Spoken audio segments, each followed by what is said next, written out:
So let me frame it first. I mean, I travel all around the world. I teach in different parts of the world. I'm absolutely fascinated with the differences I see in different parts of the world.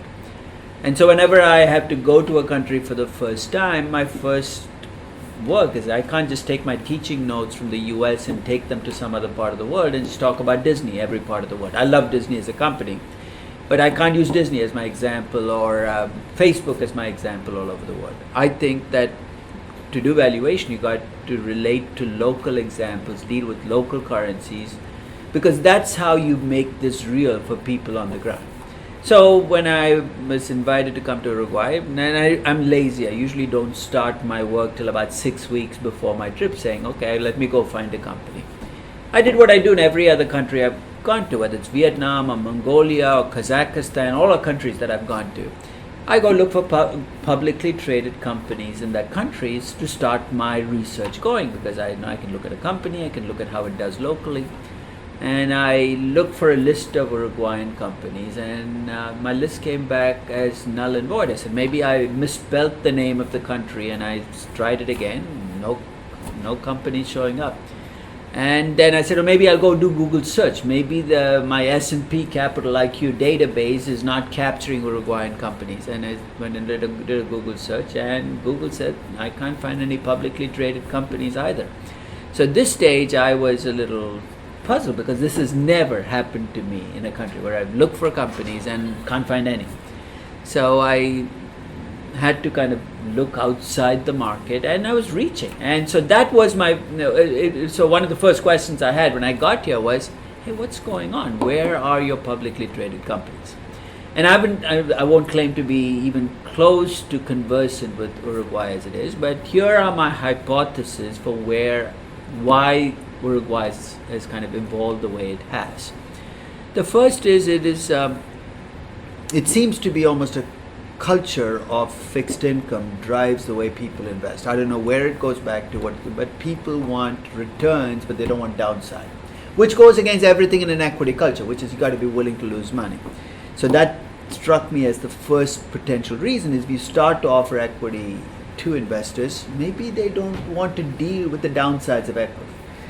The second is, I think Uruguay is in a strange spot because it's a small country between two very large and very volatile countries. And maybe your primary business historically is to be an intermediary or a transmission mechanism for the craziness of the two countries around you, which makes you more like the Cayman Islands than a traditional economy, because the Cayman Islands is not a big economy, but the way it works is money flows through the Cayman Islands because people trust the institutions of the Cayman Islands, especially if you're in parts of the world where you don't trust the institutions. So I think I have a better understanding now of why Uruguay does not have publicly traded companies than I did before. But I also believe that not having a marketplace of publicly traded companies is a problem. It's a problem that I think will get in the way of Uruguay developing I mean, you're saying with 3 million people, how big can we get? I mean, let's face it, lots of companies fight well above their weight class. The fact that you have 3 million people doesn't mean you cannot be Singapore is a small country. Think about the footprint that Singapore has globally, and it's vastly larger than its footprint. Because here's what Singapore did. It looked to see what its niche was. Its niche was everybody follows the rules, which makes it an exception in Asia where nobody follows the rules. It is also a country where things are efficiently done. So if you want to have a fight resolved in Asia, you don't want to fight that fight in Beijing or Kuala Lumpur or Mumbai, because it's going to be incredibly inefficient, probably corrupt, and you won't get the outcome that is the fair one. So what do? You go to Singapore. So I think if Uruguay wants to build its niche, and the way I see it is it could be the Singapore of Latin America. Let's face it, you have a lot of chaos around you and people are looking for steadiness. There is a place here for steadiness, but I think having a public market will make it an even better place, because the argument I heard was with 3 million people, our companies cannot get very big, but that's a circular logic, because the only reason your companies cannot get big is because they can't access capital. They can't access capital because they don't have public markets. And you don't have public markets because they are small. You will never get out of the cycle, right? There is no reason to break out of the cycle. So let me throw out a possibility. Could an Uruguayan company become a world-class global company? I don't see why not. I mean, where you're incorporated doesn't determine where you operate. I know companies in very small countries that have global, they reach pretty much every part of the world. But for that to happen, Uruguayan companies need access to far more capital than you get from banks lending you money. It has to be far more capital than mutual funds investing their excess funds. It has to be access to a capital market. And right now, those companies have to look elsewhere. They have to go to Canada, they have to go to the US. Those companies don't even exist, to be quite honest, because in a sense, you don't even have a mechanism. Because usually, the way companies end up, for instance, Embraer didn't end up in the US directly. It started in Brazil, and after about 10 or 12 years of establishing a base, it was able to go to the US. It was able to be a big publicly traded company with a $100 billion market cap. But it took that nurturing in the local market, because you got to learn your lessons in a domestic market before, because in the US market, you're thrown to the wolves right off the top. And if you're a company that is not used to that kind of scrutiny, you can wither on the vine because you've never seen that. So I think it's good to have a domestic market. Think of it almost like soccer. It's good to have a local soccer league where you build your stars before you send them off to Europe. If you send all your brightest 14-year-old soccer players off to Europe, most of them will not get to be soccer players. They'll probably end up in some other place. So that's the same way with companies. You need a domestic market where companies can nurture and build themselves up so they can become global companies. And to start out with the presumption that because you're a small country that is not possible strikes me as negative thinking. I don't see why it's not possible. And I think that I think that somebody's got to break this cycle. So I would hope to see some Uruguayan company, or maybe even one of the government-owned companies, enter the space and start this game. Somebody's got to be first for the cycle to be broken, but I think it needs to be broken. Can you please be a little bit more specific on the consequences? Because you were very, very specific and very deep into the consequences of not having a traded market, or the benefits of, elaborate more on what you just said. On the consequences of having a public market? Maybe yes. Yeah, first, there's obviously access to capital, right? The second is, it makes you accountable in ways that you don't have to be as a private business or a government-owned company. Accountable because every 3 months you got to do full financials and tell the world that things didn't go well and that I think is healthy. I mean, I know people complain about how short-term markets are, but if you think about it, markets are magical places that they can take all this information on a Google or Facebook and come up with a price is mind-boggling to me. That millions of investors with different views can gather together.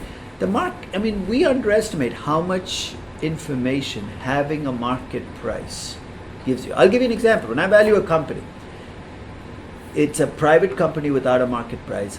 I am always going to have more trouble than valuing a company which has a market price. Partly because market prices often allow you to get inputs into valuation, like risk measures, but more importantly, once I'm done with my valuation of a company, guess what I check first to make sure that I haven't done something incredibly stupid? I check against the market price. So if my value is $10 and the market price is $1,000, I know some stocks get overvalued. I know that I probably screwed up somewhere. Maybe my number of shares is off. So having a market price is an incredibly useful input in valuation. Whereas when you value a private company and you're done, you say, am I right? Am I wrong? So the first thing is there's an incredible amount of fuzziness. But I think the accountability and the governance issues that come out of it are healthy for any economy. Because let's face it, some companies are badly managed and badly run. And if they don't have to be accountable, they will stay badly managed and badly run. There's no incentive to change. Markets, if nothing else, force you to think about what you're doing and whether you need to change. And I think that is a consequence that is healthy for companies. So in addition to the capital raising part, which people think about with capital markets, it's a governance and the accountability part that I think is going to be more critical. And that is what's going to allow you to think about separate the wheat from the chaff. The good companies and the bad companies is having a marketplace pass judgment on them. And you also said something, if you can elaborate again, you said something like, if you don't open up public capital for companies to be large enough, they are either from the government or a foreigner will buy them. So maybe you can... We all need exit strategies, right? So if you say I'm a family-owned business, that's nice. You're going to be a family-owned business, but even families start to break up and you have generational fights. At some point in time, even families want to get out of the business. If you have a public marketplace, there's a natural mechanism then for a family company to continue, because what you do is you list yourself publicly.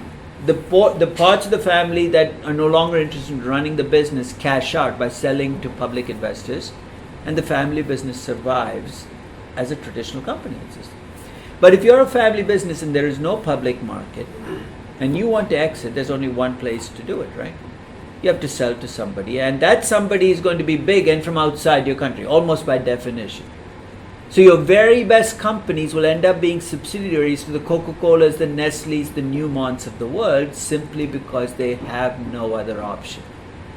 So if you're truly nationalistic, I think it is in your best interest to have a public marketplace in your country that allows your best companies to stay and become bigger.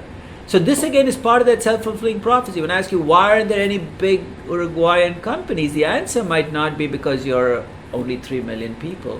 It's because the companies that could have become big Uruguayan companies sold out to Coca-Cola 15 years ago or Nestle 8 years ago, and they never got a chance to get big. It's almost like having kids who you ship off to boarding school and never see again. So I think that building a marketplace, I think, is critical to keeping your best and your brightest here. And it goes beyond that. Without a marketplace with companies, there's an entire ecosystem that comes around public markets, right? Equity research, investment banks, portfolio management. So it's not just the companies, it's the marketplace. You have to think about the financial market environment you create. You're saying, how big can that be? New York City is an entire city built around the ecosystem of publicly traded stocks. There are very few New York-based companies that are actually on the New York Stock Exchange. But if you think about the ecosystem that comes from having a stock market, you have literally tens of thousands of people who live in that ecosystem. And some of those people are your best and your brightest people. Now my question in Uruguay is, what happens to your best and your brightest people who want to be in finance?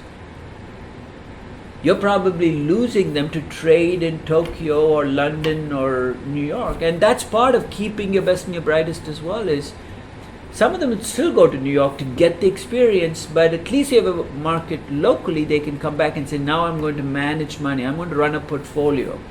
I'm a good mutual fund manager. I can do this in Uruguay. Now that person is not coming back because there are no mutual funds you can run which can invest in public companies. So I think it's not just that companies leave. Your best and your brightest young people might also leave because, not because they don't like the country, but because they want the opportunity of being an equity research analyst, a portfolio manager, an investment banker. So maybe how important do you think this problem is to investment fund that we have pension funds, the individual accounts and the capital markets are for better? I think it's part of the evolution, right? Because in a sense, if you're saving money and it goes into a pension fund, you want that pension fund to invest in the best places to deliver the highest returns. Now, I'm not saying the investments you have in Uruguay are bad, but they're restricted. Right now, you're investing in either bonds or quasi-equity, special purpose vehicles. And you're saying, okay, what's wrong with that? I'm getting a reasonable return. There's nothing wrong with it. But what if you had 3 other options in addition to those 2? I'm not taking away the options you already have, but I don't see how having more options can make you a worse pension fund than having fewer options. And right now you have fewer options. So I think that the advantage again of things being traded is it allows people who want to invest, who want to take the risk. And again, I would not force pension funds to invest in the public equities if that's what happens, because I think that is a choice you have to make given the risk tolerance of your investors. But it's good to have that choice because it spreads your bets. The essence of risk taking is you want to share risk with others.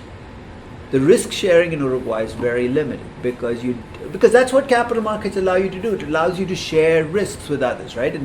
So if you're a family company, right now every family has its entire wealth invested in the one company it owns. That is not a great or an efficient way to take risk.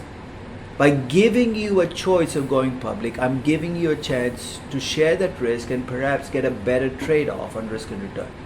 And here's the other side, the final point, which is, I look at, now I'm close enough to Silicon Valley that I visited every 3 months and talked to a lot of founders and startups. Think about why a founder or startup in the US starts a business. They're excited about the business, they're filling a need, but ultimately it's greed, right? It is the expectation that if things go well, they can go public and become the next Facebook, the next Snap, the next Spotify. And that happens because you have a public marketplace out there. Many of them will not make it, but they're okay trying. Because the payoff, if you make it, is so large, they're willing to take huge risks to get there. It's like buying a lottery ticket, where the winning ticket wins 1.5 billion or whatever the most recent will. That's basically, and it essentially means you're going to see a lot more risk-taking and entrepreneurial activity in a market where there are more exit strategies. And right now in Uruguay, if you're a risk-taking entrepreneur and you start a business, my question is, what's your exit strategy? Where are you going to cash out? Especially if you're 23, 24, 25, and you want to cash out at 30 and move on, because there are a lot of entrepreneurs who don't want to run a business. They want to start businesses, build them up, and then let somebody else deal with the building up of the businesses. And right now, I know you don't have that exit strategy, which means you're not going to have a lot of startups. The excitement in economies always comes from new businesses. And if you don't have exit strategy, you're not going to get that many new businesses starting up.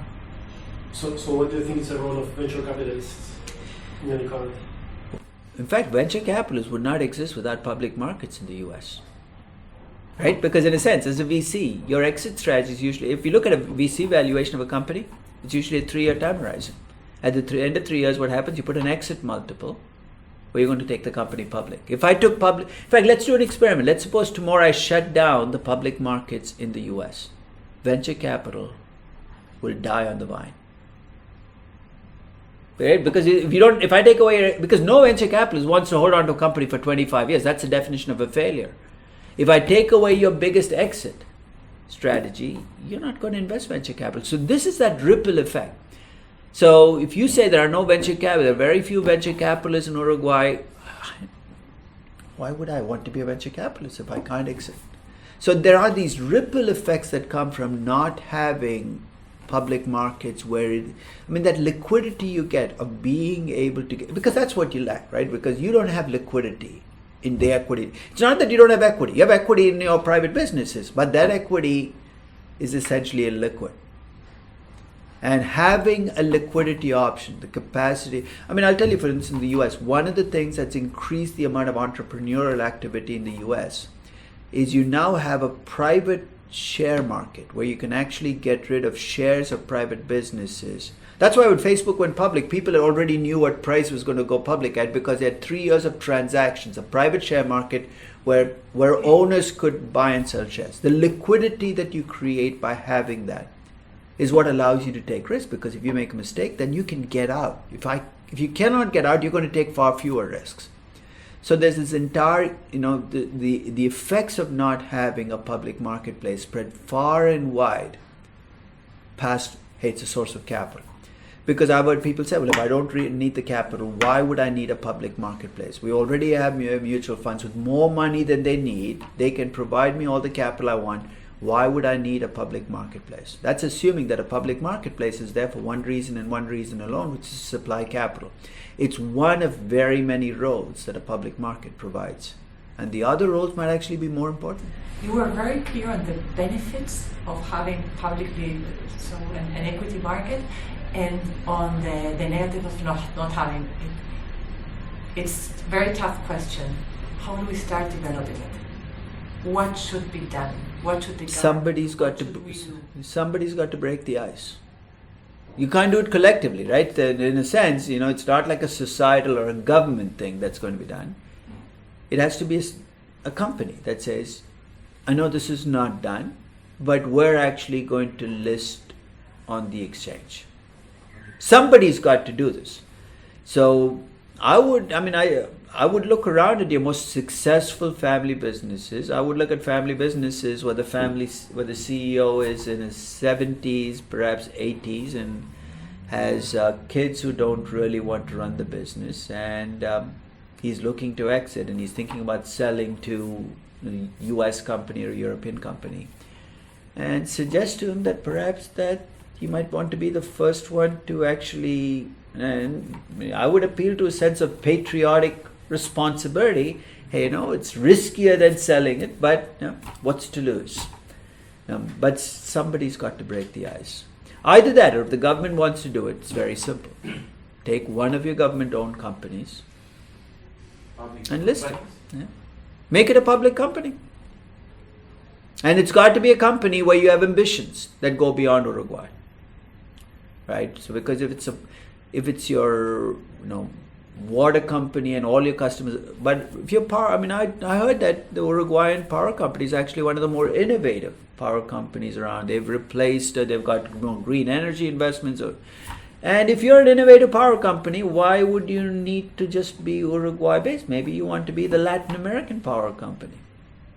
In which case, you need a lot of capital, and your way of getting there is... So I would appeal to the most ambitious part of the government companies. Then maybe one of these companies should be listed. Again, somebody's got to break the ice. And if the government says, oh, no, that means we've got to sell shares to outsiders, you're still going to control the company. Let's face it, Vale and Petrobras have been privatized, but the government still runs the company. You're going to get your cake and eat it too, if you ask me. Because you're going to run these companies still, and you're going to be able to cash out. Your budget is going to look a lot better next year after you've privatized this business. So you get all of the benefits of running the business and controlling the business that you do now. But you also get this additional cashing out privilege, and you get the access to capital that you can use if you really are ambitious and you want your company to go beyond its borders.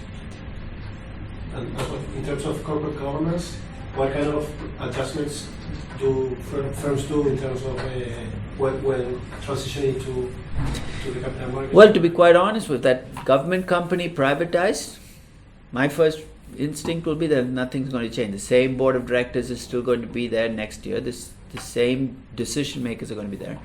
But you're right. I know if you raise capital from public markets, I think you have an obligation then to at least listen to public shareholders.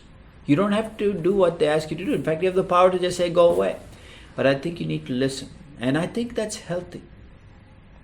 So when public shareholders say, you know what, why are you doing this acquisition? It doesn't seem to make sense. And they won't say it physically. They just say it by knocking down your market price when you announce an acquisition. That's public shareholders saying, don't do that acquisition.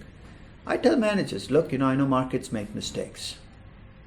I'm not saying markets are right, but I never ignore what markets are doing. So when a market price for my company drops 15%, the market is sending me a message. It might be getting the wrong message, but I need to listen to that message and say, is there something here I should be incorporating into my decision making?